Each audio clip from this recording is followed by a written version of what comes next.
됐습니다. 우리 이 시간 함께 나눌 말씀은요, 요한복음 19장입니다.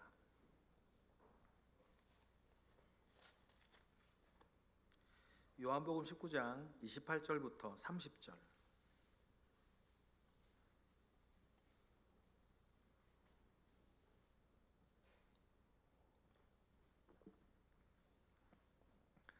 요한복음 19장 28절부터 30절 말씀, 우리 다 같이 요한복음 19장 28절부터 30절 말씀 다 같이 한 목소리로 합독하겠습니다. 그 후에 예수께서 모든 일이 이미 이루어진 줄 아시고 성경을 응하게 하려 하사 이르시되 내가 목마르다 하시니 거기 신 포도주가 가득히 담긴 그릇이 있는지라. 사람들이 신 포도주를 적신 해면을 우슬초에 메어 예수의 입에 대니 예수께서 신 포도주를 받으신 후에 이르시되 다 이루었다 하시고 머리를 숙이시니 영혼이 떠나 가시니라. 예수님의 생애를 보시면요, 몇 가지 특징이 있는데 그 중에 하나가 자기 자신을 위해서는 기적을 단 한 번도 하신 적이 없다는 거예요. 숱하게 그 수많은 기적들을 행하셨던 주님이요, 자기 자신을 위해서는 단 한 번도 기적을 행하지 않으세요. 무리를 걸으셨잖아요. 그 질문 누가 하시더라고요. 무리를 걸어가신 예수님 바빠서 하신 게 아니에요. 예수님이 바빠가지고 무리를 걸어가신 게 아니고 제자들의 믿음을 돕기 위한 기적이었거든요. 그것도 제자들을 위한 거였죠. 그리고 여러분 생각해 보세요. 예수님이 자기를 위해서 기적을 행하신 적은 단 한 번도 없는 거예요. 그 모든 기적은 자기 사랑하는 이들을 위해서 하셨어요. 심지어는 십자가에서요, 맨 처음 달리자마자 로마 군인들이 해융에 적신 포도주를 예수님 입에 대어드리려 하거든요. 근데 예수님 그걸 거절하세요. 십자가에 달려 돌아 죽는 그 죄수들에게, 십자가형으로 죽는 죄수들에게 로마는 마지막 호의를 베풀었는데, 호의이기도 하고 잔인함이기도 한데, 그게 뭐냐면 해융을 섞은 해융의 포도주를 찍어주는 거예요. 근데 그 포도주는 그냥 포도주가 아니라 마취제가 들어있는 포도주란 말이에요. 그러니까 그것을 호의로 바라보면 십자가형 달려 죽는 그 죄수의 고통을 좀 로마가 마지막으로 사형수의 마지막 만찬을 맛있게 해주는 것과 같이 이렇게 고통을 덜어주기 위한, 사형수에게 고통을 덜어주기 위한 마지막 호의이기도 하고, 좀 잔인하게 보면 쇼크사를 예방하는 거거든요. 빨리 죽으면 안 되니까. 뭐 때문인지는 아구스도가 알겠고. 그런데요, 예수님은 고난과 고통의 길, 성육신에서 인간의 몸을 입고 사시는 것 자체가 예수님에게는 고통이었을 텐데, 왜냐하면 더 좋은 걸 알잖아요. 막국수 한 그릇을 먹어도요, 우리도 막국수 한 그릇을 먹어도 맛있다고 하는 막국수집을 먹는데, 막국수집에 가서 막국수를 먹는데, 강릉에 있는 집이 더 맛있던데? 이런 생각 드실 때가 있잖아요. 그죠? 우리가 뭘 먹을 때, 음식 하나 먹을 때에도 맛있다고 먹는데 다른 곳에 더 맛있는 곳이 있다면 맛있는 거 먹으면서도 더 맛있는 집을 생각한단 말이에요. 그래서 여러분, 더 맛있는 거 찾아다니는 게 사실 그게 좋은 게 아니에요. 왜냐하면 우리의 행복의 바운더리를 점점 좁혀 나가는 거거든요.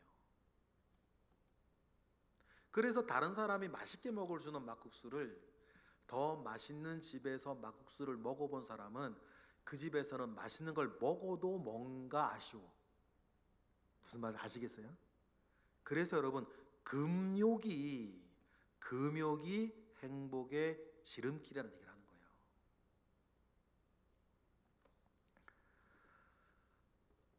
그런데 예수님은, 성자 하나님이신 예수님은 육신의 제한을 받지 않고 산다는 것이 뭔 줄 아세요? 그렇죠?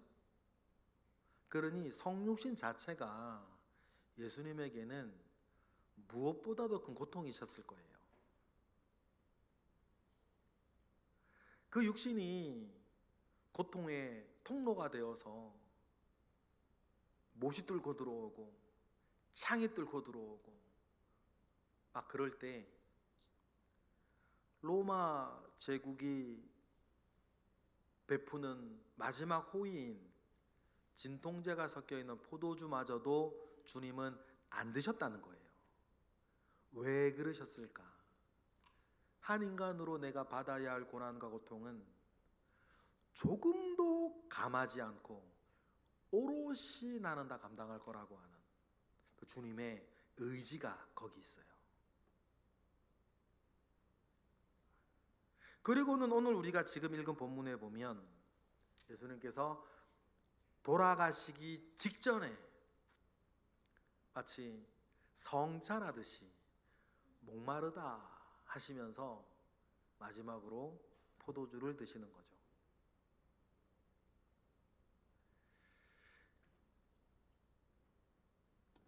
포도주를 다 드시고 예수님이 정말 중요한 한마디, 이 한마디 하기 위해 사실 오신 거거든요. 30절 뭐라고 하십니까? 다 같이 읽어보실게요. 시작. 예수께서 신 포도주를 받으신 후에 이르시되 다 이루었다 하시고 머리를 숙이니 영혼이 떠나가시니라. 주님의 한마디, 다 이루었다, 이 한마디 하시기 위해서 주님은 모든 것을 감수하셨다. 이 시간, 그러면 여러분, 주님이 다 이루었다 하셨을 때에 뭘 이루었다는 걸까? 작게는요, 바로 앞에 뭐가 나오냐면 자기 어머니 마리아를 요한에게 부탁하는 장면까지 나와요. 우리 주님 그런 분이셨어요. 자기 죽으면 사람들의 그 손가락질 받으며 살아야 할 우리 어머니 어떻게 해야 되나? 얼마나 우리 주님이 섬세하시고 친절한 분이시면 돌아가시기 직전에 그 어머니 마리아를 사도 요한에게 부탁하실 정도까지 다 이루시는. 그러나 정말 주님이 다 이루었다 했을 때 그분이 이루어내신 정말 큰 일이 있지 않습니까? 어머니를 요한에게 부탁하는 거야 우리랑 사실 상관은 없고, 그건 예수님의 효심인 거고,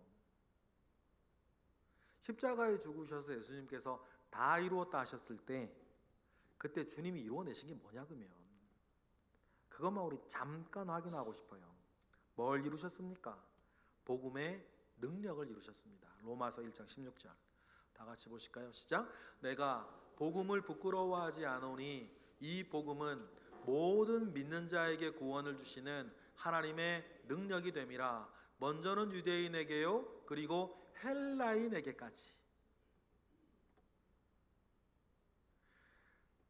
어떤 분이 가끔 복음이 뭡니까? 딱 갑자기 물으면 여러분 딱 대답하기 어려울 때 있는데, 성경에 유일하게 복음은 무엇이다 한 문장으로 딱 말해주는 구절 꼭 기억하라 그러셨죠? 복음은 모든 믿는 자들에게 구원을 주시는 하나님의 능력이다. 여기 다 들어가 있는 거거든요. 누가 어떤 이야기해도 성경에 없는 얘기고, 성경에 기술되어 있지 않은 얘기고, 성경은 복음을 한마디로 얘기해 줍니다. 복음은 뭐라고요? 모든 믿는 자들에게 구원을 주시는 하나님의 능력이다. 여러분, 그 능력 이루신 거 맞습니까?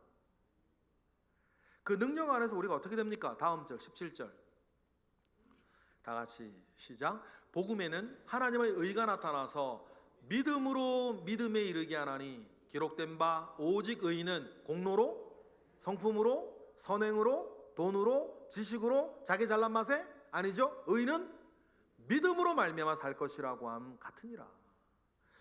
그래서 오직 하나, 너무 쉬워서 사람들이 실감을 못해. 너무 쉬워서 믿지를 못하네요. 오직 뭐로? 믿음으로. 내가 널 위해 대신 죽었다고 하는 그 사실 하나만 믿으면 된다 했는데, 때때로 우리 그런 생각해요. 실감을 잘 못해가지고.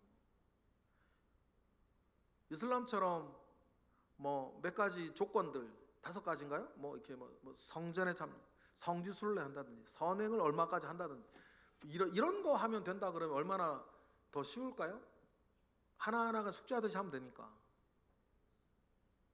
그런데 주님은 그딴 것도 다 필요 없고 오직 한 가지, 내가 널 위해 죽었다는 것을 믿기만 하면 그 모든 것이 어떻게 됩니까? 3장 23절 24절 로마서 볼까요? 시작. 모든 사람이 죄를 범하였음에 하나님의 인격에 이르지 못하던 우리가 24절 어떻게 됩니까?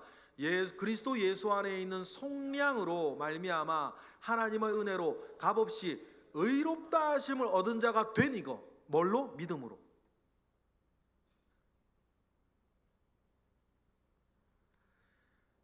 그 하나님의 의롭다 하심이 되어지기 위해서, 그래서 예수님은 우리의 뭐가 되셨다? 화목제물이 되셨다. 십자가에 올라가신 그 예수님은 다른 게 아니라 화목제물 아니십니까? 로마서 3장 25절 26절 다 같이 시작. 이 예수를 하나님이 그의 피로써 믿음으로 말미암아 화목제물로 삼으셨으니, 그래서 어떻게 하겠다는 거예요? 이는 하나님께서 길이 참으시던 중에 전에 지은 죄를 관과하심으로 자기의 의로우심을 나타내려 하심이니, 곧 이때에 자기의 의로움을 나타내사 자기도 의로우시며 또한 예수 믿는 자를 어떻게? 의롭게 하기 위하여서 죄 없는 자를 죽이셔서 예수 안에서는 죄 있는 자도 의롭다 인정해 주시는 그 일, 여러분, 그 일을 주님이 다 이루셨다. 그 은혜 가운데에 오늘 우리는 들어있다. 그리고 그랬기 때문에 우리가 1시간 동안 아무것도 안 하고 예수님만 불러도, 예수님만 노래해도 마음에 무엇인가 은혜가 차오르는 것은 우리가 그 믿음이 있고 그 은혜가 너무 고맙고 나는 두 번 볼 것도 없이 예수의 사람이구나 라고 하는 걸 확인하셨으면 좋겠어요. 그리고는 이제 그 은혜를 받은 것을 고백하며 살아가는 것입니다. 예수님의 그 장례, 예수님이 오후 3시에 돌아가셨어요. 오후 3시에 돌아가시고 5시부터는 안식일 시작입니다. 2시간밖에 안 남았어요. 근데 뭐를 해야 돼요? 장례를 치러요. 2시간 만에. 곱게 죽은 분도 아니고 뭐 밤새 이리저리 끌려다니면서 당한 매질에 십자가형에 정말 누더기가 된 육신을 가지고 장례를 치르려면 염하는 것도 장난이 아니에요.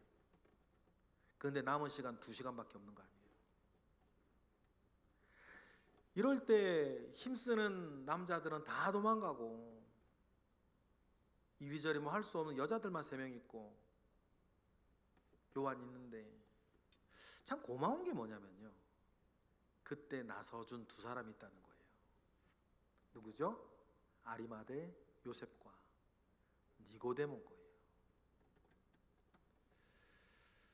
제가 추측하기로는 이때 이 일 때문에 그 2사람 죽어요. 유대 전성도 자료들도 있습니다. 이때 나서서 이 2사람 죽어요. 그러니 사도행전에 이 사람 이름이 안 나오는 거예요. 니고데모 정도 되면 사도행전에 한두 번은 나올 법 하거든요. 근데 이때 죽어요. 그런데도 불구하고 그랬으니 더 고마운 건 이때 나서준 2사람. 요한복음 19장 38절 읽어볼까요? 시작. 아리마대 사람 요셉은 예수의 제자이나 유대인이 두려워 그것을 숨기더니 2일 후에 빌라도에게 커밍아웃하는 거죠. 예수의 시체를 가져가기를 구하매 빌라도가 허락하는지라. 이에 가서 예수의 시체를 가져가는 거예요. 왜 가져갈까요? 2시간밖에 안 남았으니까 빨리 장사를 치루어 드려야 되기 때문이에요. 예루살렘 골고다 언덕 지금도 가시면요, 예수님의 십자가가 꽂혔던 그 곳과 아리마대 요세보의 무덤이 그리 멀지 않습니다. 한 40m 정도 되려나? 30m 정도 되려나? 3, 40, 4, 50? 멀지 않습니다. 그런데 무덤만으로 뭘 하겠어? 그때 또 나서준 사람이 한 사람 있죠. 39절 읽어볼까요? 시작. 일찍이 예수께 밤에 찾아왔던 니고데모도, 장례 도구들이죠, 모략과 침향 섞은 것을 100리트라쯤 가지고 와서 어떻게 해요? 40절 볼까요? 시작. 이에 예수의 시체를 가져다가 유대인의 장례법대로 그 향품과 함께 세마포로 싸서 아리마대 요셉의 무대에 넣어드리는. 근데 2시간밖에 없었기 때문에 제대로 염을하지도 못했을 거고 급하게 했겠죠. 그래서 부활절 아침 여인들이 예수님 무덤 찾아갈 때 뭐 걱정해요? 아유, 무덤 앞에 있는 돌들은 누가 굴려주나. 그 돌 굴려주는 걸 왜 걱정해요? 제대로 하지 못한 예수님의 염을 여인들이 다시 하겠다는 거 아닙니까? 그래서 다음날 안식일 끝나자마자 새벽 날 밝자마자 여인들이 찾아가는 거거든요. 염 다시 해야 되니까.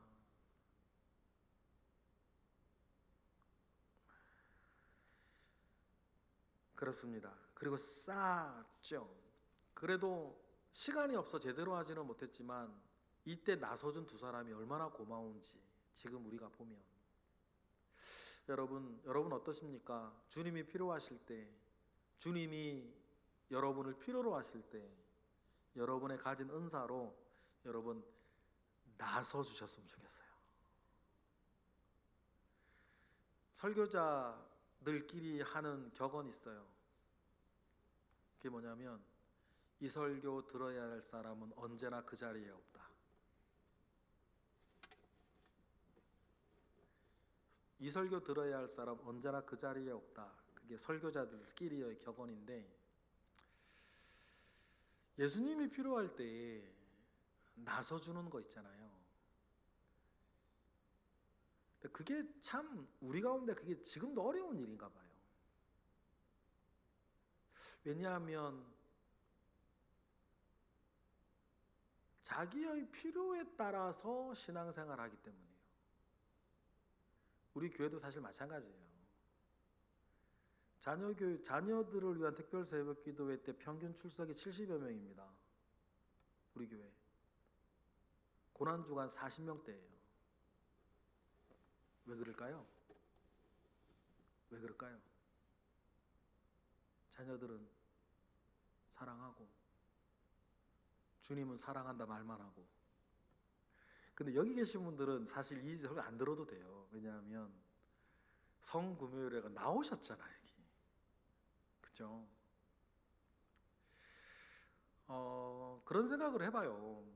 우리가 내 신앙생활과 내 교회 생활이 다른 그럴 법한 여러 이유들이 있지만, 그것을 제가 뭐 하찮다 그러는 게 아니고, 그런 이유들도 있지만 내 신앙생활의 가장 큰 이유는 주님을 사랑하기 때문이다. 맞습니까? 내 교회 생활의 가장 큰 이유는 주님을 사랑하기 때문이다.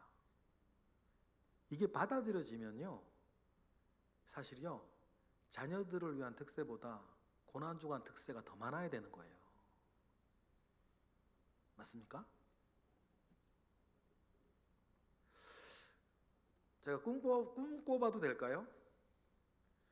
내년도 자녀들을 위한 특세는 70여 명 나오시고 내년도 고난주간에 100명 나왔으면 좋겠네. 근데 집도 멀고 여러 가지 뭐 일들도 있겠죠.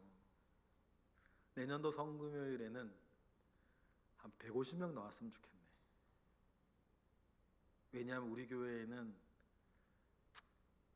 나와 주는 것도 고마워. 주일 오전에 나와 주는 것도 고마운 사람도 많으니까. 그분들 아직 시간과 기회를 더 드려야 되는 거고, 최소한 여기 지금 앉아 계신 분들은 내가 교회 생활하는, 내가 신앙생활하는 단 하나의 이유는 주님을 사랑하기 때문이라는 거. 그리고 주님을 사랑하는 자리에서는 여러분 계속 나서 주셨으면 좋겠어요. 니고데모와 아리마대 요셉처럼. 그래서 예수님은 무덤에 들어가셨습니다. 요한복음 19장 41절 42절 마지막으로 읽을게요. 시작. 예수께서 십자가에 못 박히신 곳에 동산이 있고 동산 안에 아직 사람을 장사한 일이 없는 새 무덤이 있는지라. 이날은 유대인의 준비일이요 또 무덤이 가까운 곳으로 예수를 거기 두고 4시간 뒤가 지금 이 시간. 예수님을 무덤에 두고 4시간 흘렀을 때가 지금 이 시간이에요. 주님 부활하시겠죠? 사흘 뒤 부활하실 텐데, 그때까지 여러분 우리 토요일의 영성, 고난의 영성은 알겠고 부활의 영성은 알겠는데, 예수님이 무덤에 계시는 토요일엔 어떤 영성일까? 기다림의 영성. 여러분 기다리십시오. 잘 기다리세요. 그러면 됩니다. 너무 조급하지 마시고요. 뭐 억지로 이루어내려고 애쓸 필요도 없으세요. 여러분의 가고자 하는 길이 맞으면 주님 바라보며 기다리시면 됩니다. 그러면 부활할 예수님은 부활을 하듯 되어질 일은 되어진다. 그러니 오늘부터 토요일 영성 속에 주님만 바라보며 잘 기다리시는 저와 여러분 되시기를 주님의 이름으로 축복하며, 기다리기에 주님을 따라가는 데에 부족함이 없게 여러분 느끼셨듯이 이러나 저러나 나는 예수의 사람이니 예수만을 깊이 끝까지 따라가고 쫓아가는 사람으로 살겠습니다 라고 하는 고백, 그 기도를 우리 449장으로 하겠습니다.